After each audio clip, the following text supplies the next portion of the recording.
प्रिय आत्मन सप्रेम जयजीव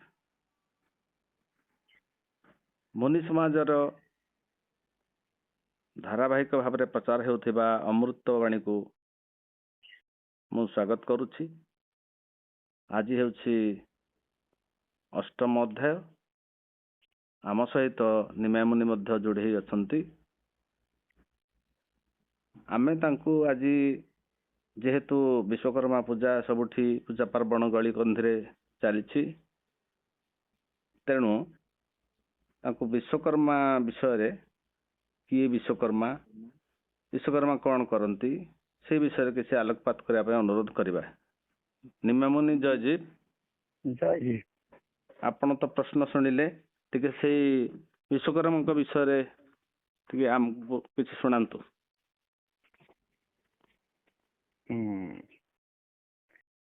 समस्त को जय। आज पवित्र विश्वकर्मा उत्सव विश्वकर्मा संक्रांति। तेणु विश्वकर्मा अर्थ होची जे विश्व को करी विश्व को किए करी वेद कहूची आत्मन संभूत आकाश आकाशाद वायु वायु अग्नि अग्नि आप अदध्या पृथ्वी। आत्मा प्रथम आकाश को सृष्टि कला आकाश वायु वायु अग्नि अग्नि जल जल पृथ्वी सारा विश्व सृष्टि है। किंतु से वेद ज्ञान शास्त्र ज्ञान को लोक भूली आज विश्वकर्मा क्या कहते ना गोटे माटीर मूर्ति तैयारी करी रंग बोली से आज विश्वकर्मा कही पूजा चली। किंतु आमे देखिबा प्रकृत रे विश्वकर्मा किए ये संसार किए सबू सृष्टि कर तेणु जी स्रष्टा से कर्ता से ये सृष्टि को करी से सृष्टिर स्रष्टा किए आमको जानिया को पड़िबो। जी स्रष्टा से विश्वकर्मा बोले आमको मानिया को पड़िबो। प्रत्येक क्षेत्र रे कारण कार्य और फल ये तीनटा आम दरकार। किए करी कहीं करिबार फल कौन। तेणु आत्मा जितेबाला ये संसार को उत्पन्न कला कहीं कला ना तार खेला करने तार व्यवहार पाई। जेमिति आमे साइकल टे किणुचे कौन पाई आम व्यवहार पाई सेमती आत्मा संसार को उत्पन्न करिछि से खेला करने निजे प्रकाशित हवा पाई। तेणु जिते बड़े से सबको तैयारी करछि ये ज्ञान आज लुप्त हो जाइछि। आज लोक माने अज्ञान रे पड़ी माटी तैयारी मूर्ति को विश्वकर्मा कही पूजा करुचंती। गोटे स्कूल रे जने शिक्षक पाठ पढ़ा दूरदर्शन बा टीवी किए बाहर करथिले विषयटी से पढ़ाउथंती। जे टीवी बाहर करथिले किए ना नटवरजन लोजी बार्ड से पढ़ेले एवं किछि दिन परे आज भली विश्वकर्मा संक्रांति पड़िला। से कहले ये विश्वकर्मा जी सारा सृष्टि को तैयारी करचंती। तेणु काली विश्वकर्मा संक्रांति काली स्कूल छुट्टी। तापरे किछि दिन परे स्कूल रे परीक्षा पड़िला। स्कूल से क्लास रे जो क्लास रे से शिक्षक जनक पढ़ाउथिले से क्लास रे ताको पुओ भी पढ़ुथिला। कि किछि दिन परे स्कूल रे परीक्षा पड़िला एवं प्रश्न आसिला बहिरू जे टीवी किए बाहर करथिले। ଟିଭି କିଏ ସୃଷ୍ଟି କରିଥିଲେ? ତାଙ୍କ ପୁଅ ଲେଖିଦେଲା ବିଶ୍ୱକର୍ମା। ବାପା ଖାତା ଦେଖିଲା ବେଳେ ତାକୁ 0 ଦେଇଦେଲେ। ପୁଅକୁ ଡାକିଲା, ଆରେ ଏଇଟା ଭୁଲ କରିଛୁ। ନା କଣ? ନା ଏଇଟା ଟିଭି ତିଆରି କରିଛି କିଏ? ନା ଜନ୍ ଲୋଜି ବ୍ୟାର୍ଡ। ଲେଖିଦେଉଛୁ ବିଶ୍ୱକର୍ମା। ନା ବାପା, ତମେ ସେଦିନ ସ୍କୁଲରେ ବୁଝେଇଲ ଯେ ବିଶ୍ୱରେ ଯାହା ସୃଷ୍ଟି ହେଇଛି ସବୁ ବିଶ୍ୱକର୍ମା କରିଛି। ତେଣୁ ବିଶ୍ୱକର୍ମା ସଂକ୍ରାନ୍ତି ଦିନ ବି ସ୍କୁଲ ଛୁଟି କଲ। ତେଣୁ ମୁଁ ସେଠି ବିଶ୍ୱକର୍ମା ଲେଖିଲି, ଭୁଲ କଣ କଲି? ଟିଭି ତ ତିଆରି ସୃଷ୍ଟି ହେଇଛି, ତାକୁ ତିଆରି କରିଛି ବିଶ୍ୱକର୍ମା। ନା ନା ନା, ଟିଭି ବିଶ୍ୱକର୍ମା କରିନି, ତାକୁ ଲୋଜି ବ୍ୟାର୍ଡ କରିଛି। ତେଣୁ ତାହେଲେ ବିଶ୍ୱକର୍ମା କୋଉଟା କରିଛି? କୌଣସି ପ୍ରମାଣ ନାହିଁ। ବିଶ୍ୱକର୍ମା ଏଇ ଜିନିଷ ତିଆରି କରିଛି, କୌଣସି ପ୍ରମାଣ ନାହିଁ। ଆପଣ ଦେଖନ୍ତୁ, ଫାଉଣ୍ଟେନ ପେନ୍ କିଏ ତିଆରି କରିଛି? ତାର ଲେଖା ଅଛି। ରେଳ କିଏ ତିଆରି କରିଛି? ତାର ନିର୍ମାତା ଅଛନ୍ତି। ଉଡ଼ାଜାହାଜ କିଏ ତିଆରି କରିଛି? ତାର ନିର୍ମାତା ଅଛନ୍ତି। କମ୍ପ୍ୟୁଟର କିଏ ତିଆରି କରିଛି? ତାର ନିର୍ମାତା ଅଛନ୍ତି। ପ୍ରତ୍ୟେକ ବସ୍ତୁର ନିର୍ମାତା ଅଛନ୍ତି। କିନ୍ତୁ ବିଶ୍ୱକର୍ମା କୋଉ ଜିନିଷଟା ତିଆରି କଲା? ସଂସାରରେ ଗୋଟିଏ ଜିନିଷ ଆପଣ କହିପାରିବେ ନାହିଁ ଯୋଉଟା କି ବିଶ୍ୱକର୍ମା କରିଛି। ବାସ୍ତବରେ ବିଶ୍ୱକର୍ମା ହଉଛି କିଏ? ନା ଏ ଆତ୍ମା ବା ଜୀବ। ତେଣୁ ଏ ଜୀବ ଯେତେବେଳେ ପଞ୍ଚଭୂତକୁ ତିଆରି କଲା, ଏ ପଞ୍ଚଭୂତରେ ତିଆରି ପଞ୍ଚଭୂତରେ ବିଭିନ୍ନ ଜିନିଷ ସେ ତିଆରି କରିଛି। ତେଣୁ ଏ ଜୀବ ହଉଛି ପ୍ରକୃତିରେ ସ୍ରଷ୍ଟା, ଜୀବ ହଉଛି ପ୍ରକୃତିରେ ଜ୍ଞାତା, ଜୀବ ହଉଛି ପ୍ରକୃତିରେ କର୍ତ୍ତା, ଜୀବ ହଉଛି ସର୍ବଜ୍ଞତା। ତେଣୁ ଆମେ ବିଶ୍ୱକର୍ମା କହିଲେ ଜୀବକୁ ହିଁ ବୁଝିବା। ନିର୍ଜୀବ ମୂର୍ତ୍ତିକୁ ବିଶ୍ୱକର୍ମା କୁହାଯିବ ନାହିଁ। ମନେ କରନ୍ତୁ ଆମ୍ବ କାଠ। ଆମ୍ବ କାଠକୁ ନେଇ ଆମେ ବିଭିନ୍ନ ଜିନିଷ ତିଆରି କରିପାରିବା।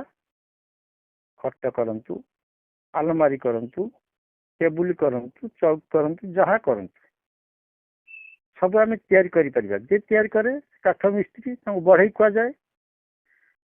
କିନ୍ତୁ ଏ ବଢେଇ ଆମ୍ବ କାଠରେ ସିନା ଜିନିଷ ତିଆରି କରିଦେଲା, ଆମ୍ବ କାଠ ଥିଲା ବୋଲି ସିନା ସେ ତିଆରି କଲା।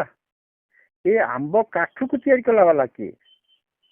ବଢେଇ ସିନା କାଠରେ ଖଟ, ଆଲମାରି, ଚେୟାର, ଡେସ୍କ, ଟେବୁଲ ତିଆରି କଲା। କିନ୍ତୁ ଏ କାଠକୁ କିଏ ତିଆରି କଲା? ଏ କାଠକୁ ଯିଏ ତିଆରି କଲା ସେ ହଉଛି କିଏ? ସେ ହଉଛି ସ୍ରଷ୍ଟା। କାଠକୁ ତିଆରି କଲା ବାଲା ହଉଛି ସ୍ରଷ୍ଟା।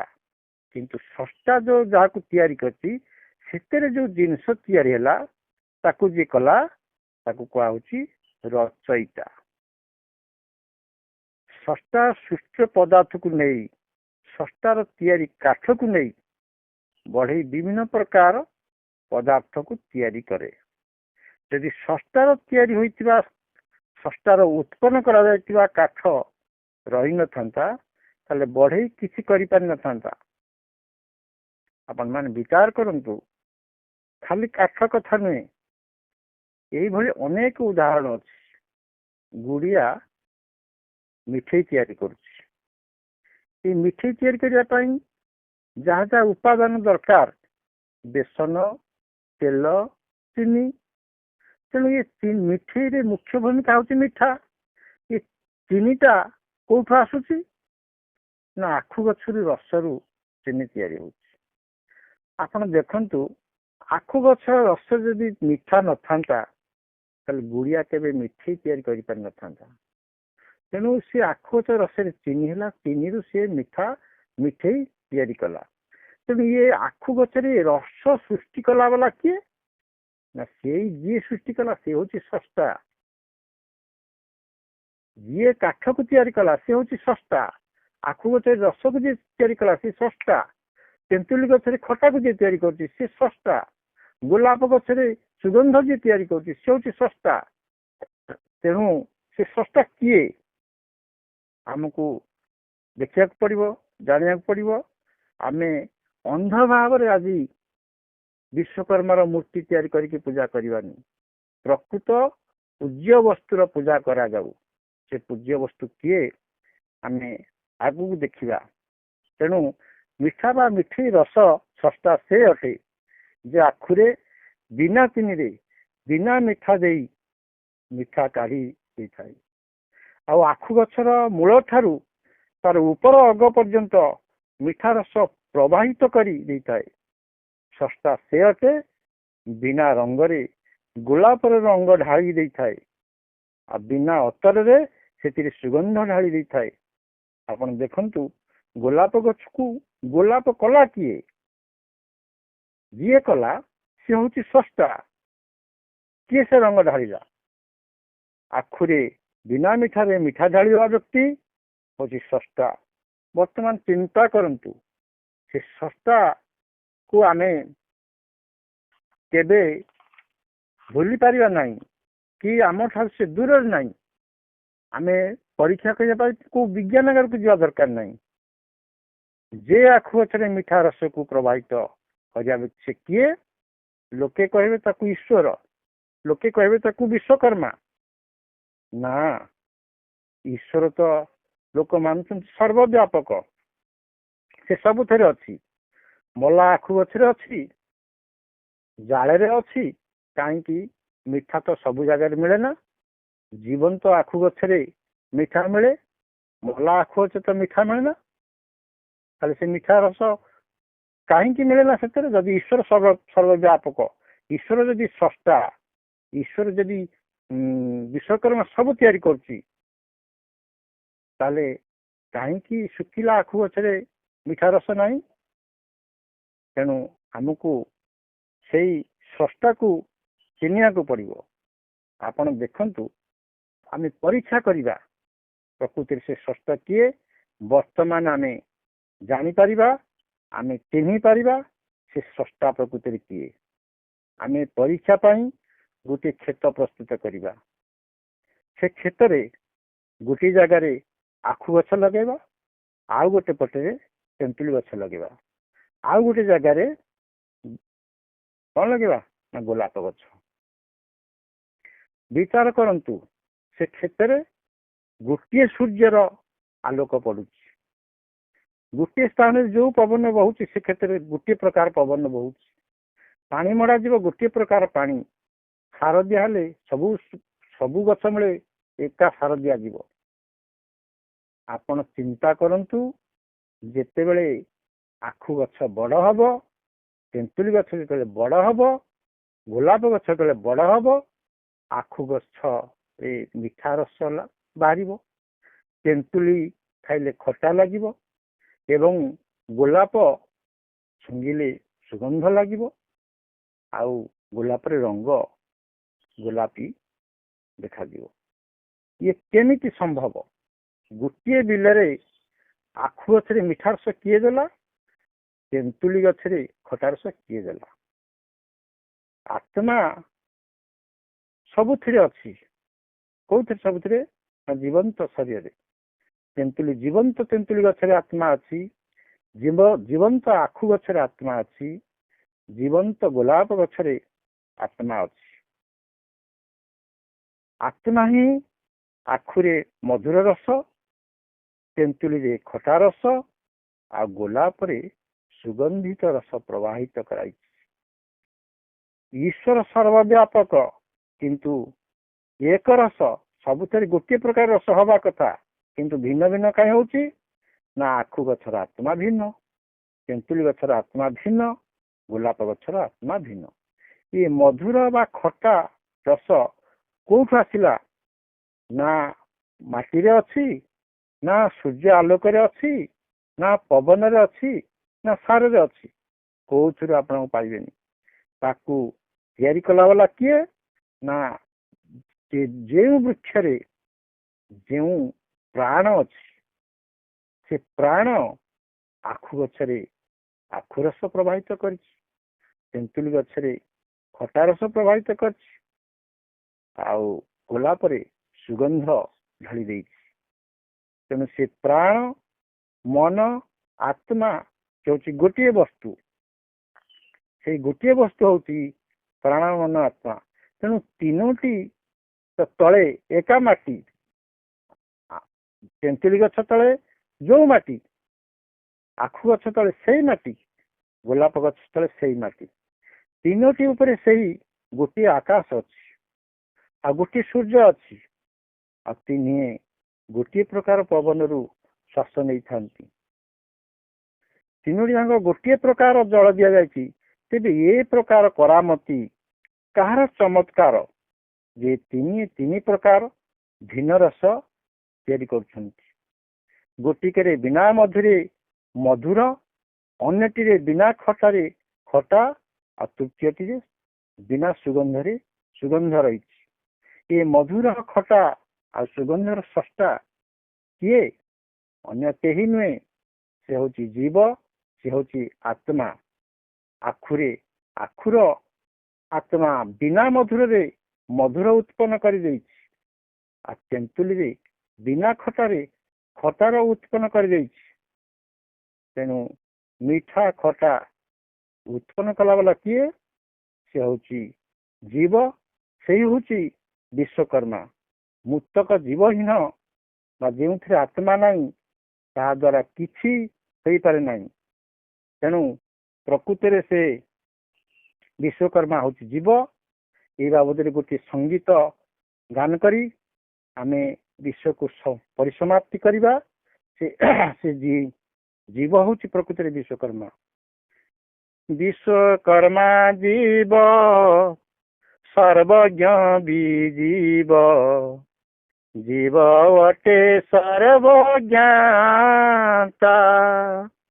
ବିଶ୍ୱକର୍ମା ଜୀବ ସର୍ବଜ୍ଞ ବିଜୀବ, ଜୀବ ଅଟେ ସର୍ବଜ୍ଞାତା। ଏ ସାରା ସଂସାରେ ଯାହା ହୋଇଅଛି, ଏ ସାରା ସଂସାରେ ଯାହା ହୋଇଅଛି, ଜୀବ ତାର ସୃଷ୍ଟିକର୍ତ୍ତା।